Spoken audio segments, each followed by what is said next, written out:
Watching the news, I was beside myself with worry. They were reporting that the plane my husband was on for his business trip had crashed. I couldn't get through to him, no matter how many times I tried calling. Please, pick up. And then, as usual, I got an email from my husband saying, "Just landed." Oh, thank goodness. But my relief was short-lived when the news anchor stated, "There are no survivors." Huh? How can that be? Wasn't the plane safe after all? My name is Kathy. I live with my husband, Tyson, of 5 years, and our daughter, Julie, who's about to turn 3. I quit my job when I got pregnant, and now I'm a stay-at-home mom. Julie has gotten past her terrible twos and has recently started to be a big help around the house. Those terrible twos were tough. But now I'm enjoying parenting without the stress. As my relationship with my daughter grows stronger, life with Tyson has become somewhat dull. Lately, he's barely home, except to sleep. Maybe because he's so busy with work. Sometimes he comes home, smelling like women's perfume, which makes me wonder if he's been to a club or something. With all the sudden calls to work and weekend shifts, he hardly has any time to spend with Julie and me. "Does Daddy not like me anymore?" she would murmur, and I would hug her tight and stroke her head gently. "Of course not, sweetheart. Daddy's just really busy with work. He's working hard so that we can have this life together.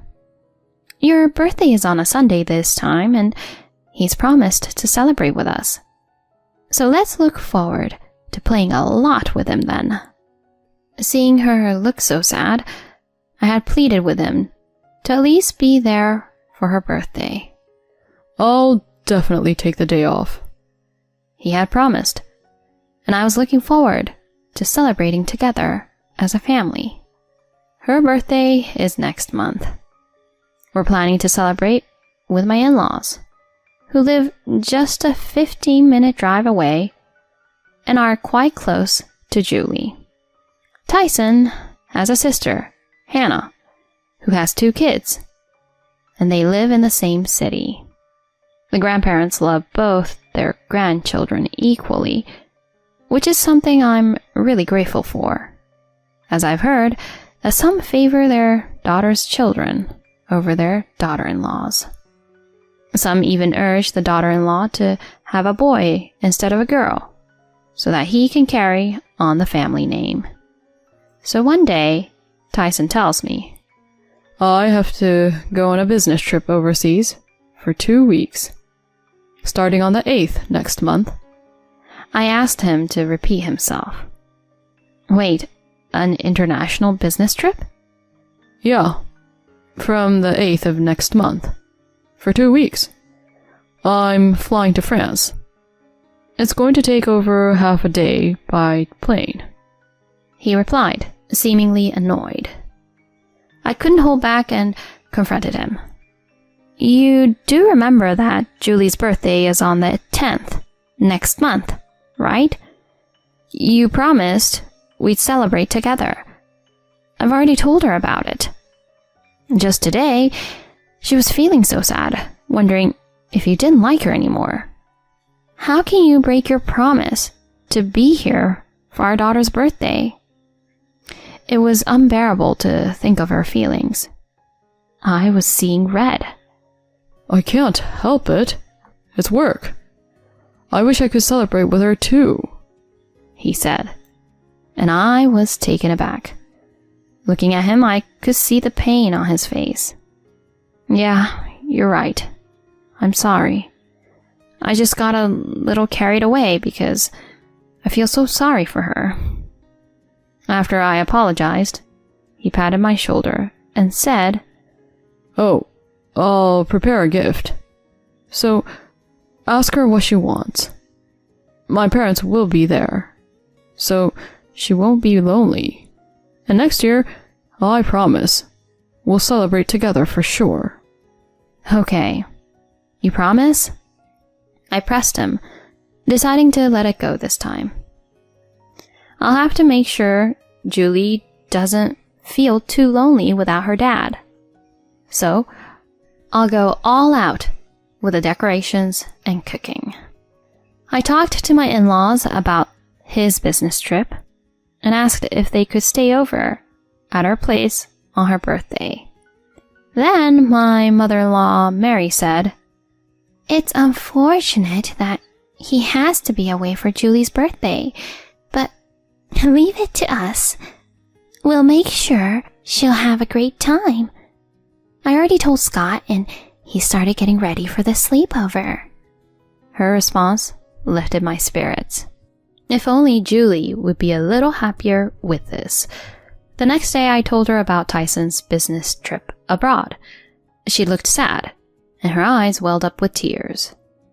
"But, you know, Grandpa and Grandma said they'd stay over for your birthday," I tried to say cheerfully. At that moment, her face lit up.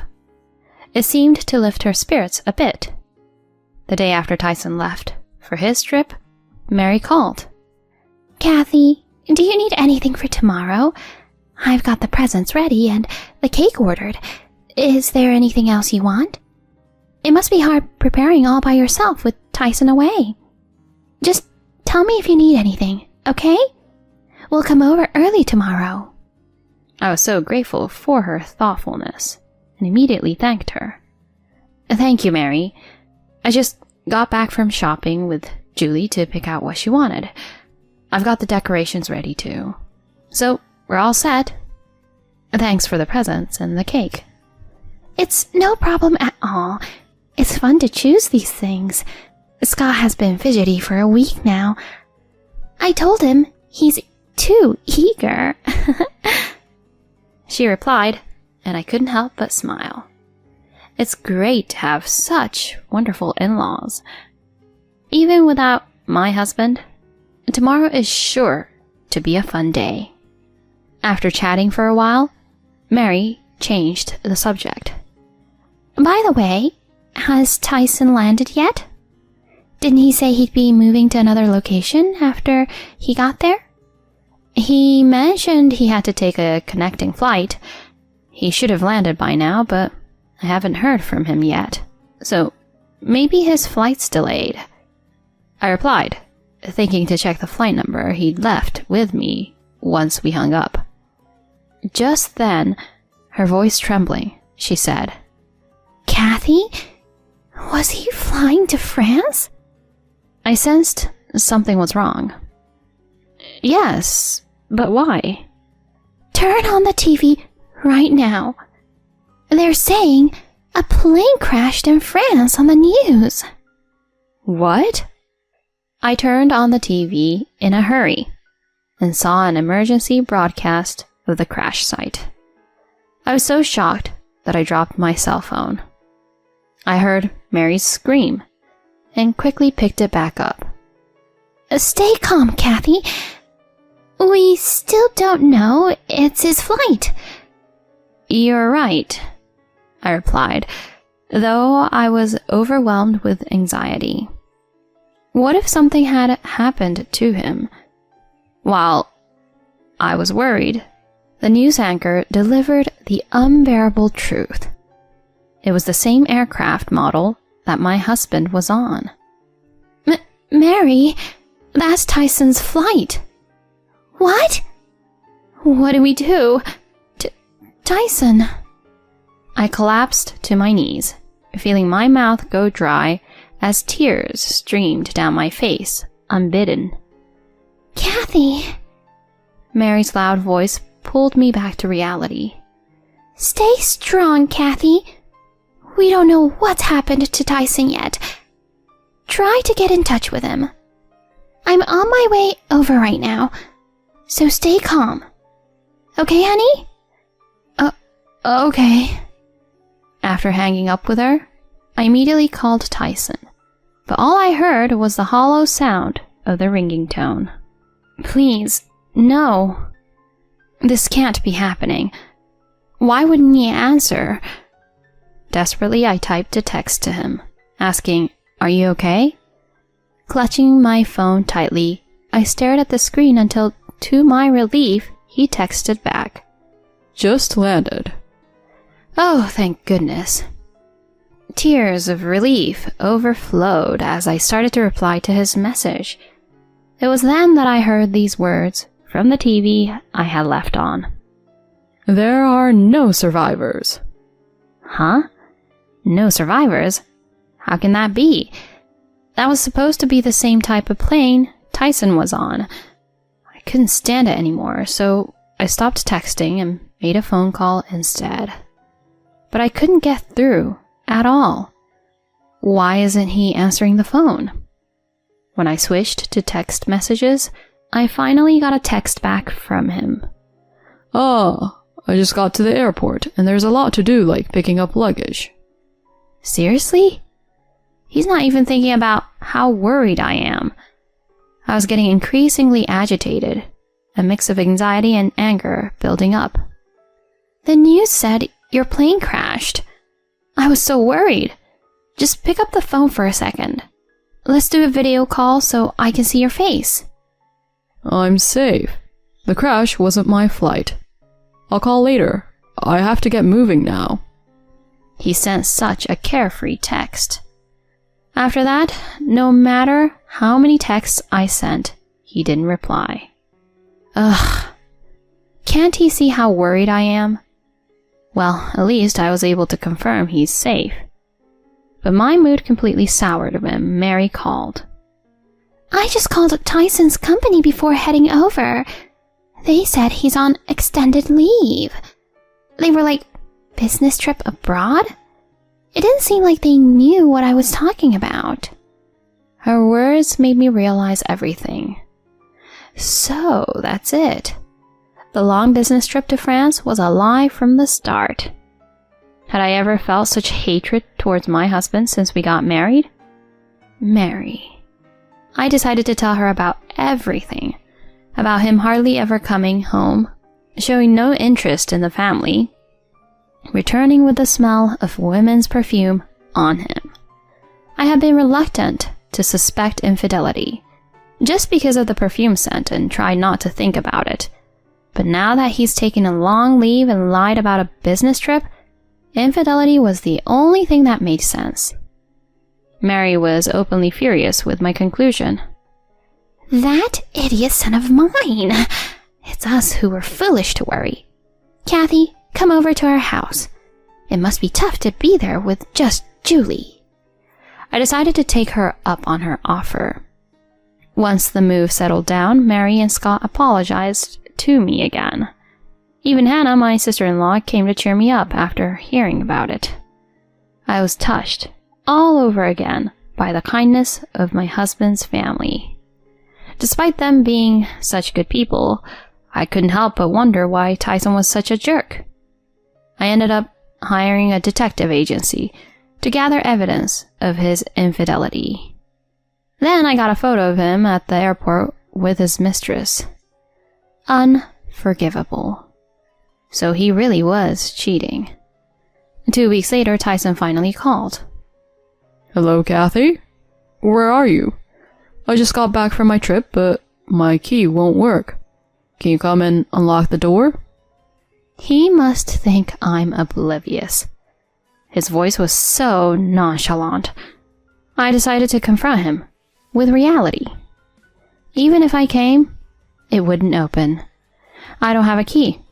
And even if I did, the old locks have probably been changed by now. "What? Changed? What are you talking about? You're Kathy, right?" I could tell he was flustered over the phone. We've moved out. I can't be a family with a cheating man who goes on an affair trip on our daughter's birthday. "What are you talking about?" My anger was rising as he played dumb. You think I don't know? I know everything. That you took a long leave from work, that you didn't go to France but the Maldives instead. "Calm down, Kathy. There's some mistake." "All right. There was a colleague who took a long leave. Maybe you're confusing me with him? Are you kidding me? You think you can fool me with that? I'm underestimated, that's for sure.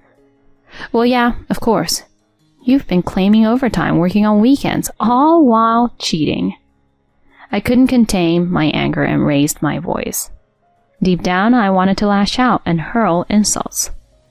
But I was so overwhelmed with emotion, simply stating the facts was all I could manage. I'm divorcing you. You're definitely going to pay alimony and child support. Then I heard him shout. Wait. What now? I snapped back and he stammered in response. I'm sorry. I did have an affair, sure. But it was just for fun. The truth is, Kathy, you're the only one I love. That makes me sick. I retorted, hearing his voice fade, as if vanishing. My words seemed to have an effect. But I had more to say. Nice acting job. But how can I take seriously the words of a man who ditches his daughter's birthday for a cheating getaway? Did you think saying it was just for fun makes it excusable? Cut the crap. I'll never forgive you or your mistress. His tone shifted sharply to irritation as he retorted. Huh? I'm here apologizing and you're giving me attitude. Who do you think provides the lifestyle you're living? If we divorce, you're the one who's going to suffer. Stop making a fuss about an affair. And enough with the birthday nagging. Is it really that important? Then my sister-in-law Hannah snatched the phone from me. Who would want to stay with someone who can't even cherish his own daughter's birthday? Huh? Hannah? Why are you with Kathy? He seemed surprised by her sudden involvement. But that wasn't the end. There were more surprises to come. I'm here too. Mom? I'm here as well. Dad too? At this point, I revealed our ruse to Tyson. We figured you'd call once you realized you couldn't get in the house, so we were all waiting. Julie's with Hannah's husband.